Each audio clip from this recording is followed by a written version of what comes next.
Bonjour à tous, c'est Élise. Aujourd'hui, j'avais envie de cuisiner avec vous une recette comme je les aime, pleine de peps et d'énergie, bien péchue, une bonne soupe.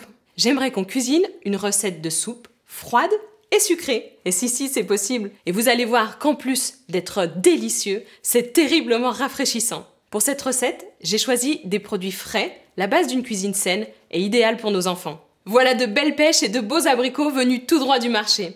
Si j'ai choisi ces fruits, c'est non seulement parce qu'ils sont délicieux, mais c'est surtout parce qu'ils sont gorgés de nutriments, de vitamines et d'eau. Et c'est toujours un bon moyen pour que nos bouts de chou s'hydratent davantage. Dans un premier temps, vous lavez les abricots, puis vous allez les éplucher et les couper en deux pour ôter le noyau. Vous coupez les abricots en petits dés d'1 centimètre et vous les placez dans le panier cuisson. Vous versez l'eau dans la cuve, niveau 2, ça suffit largement. On referme le baby cook et on lance la cuisson vapeur. Ensuite, vous lavez vos pêches et vous commencez à les éplucher. Après, on les coupera en deux et on ôtera le noyau, comme les abricots.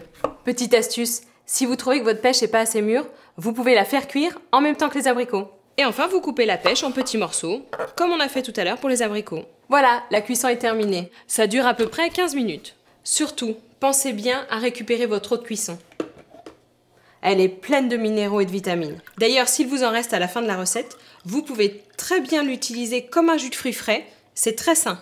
Vous allez mettre vos abricots dans votre bol mixeur et vos pêches.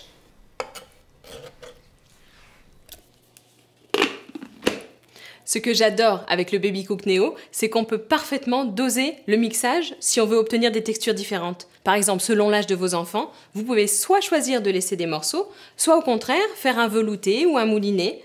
Et en plus, sans perdre de goût. Ce serait quand même dommage quand on a choisi d'aussi beaux produits. Vous mixez le tout en ajoutant une partie du jus de cuisson jusqu'à obtention de la consistance parfaite. Et voilà, la soupe péchue.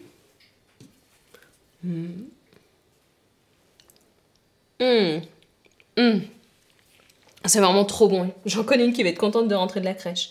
Allez, juste une cuillère parce que c'est vraiment trop bon. Ne me jugez pas. Petite astuce pour ceux qui aiment les smoothies.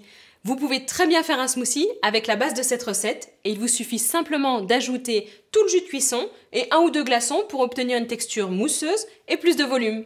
Voilà, j'espère que vous vous êtes régalés avec cette recette. N'hésitez pas à me laisser vos impressions en commentaire, je suis impatiente de lire vos retours. En attendant, à bientôt et surtout, amusez-vous et prenez soin de vos bouts de chou.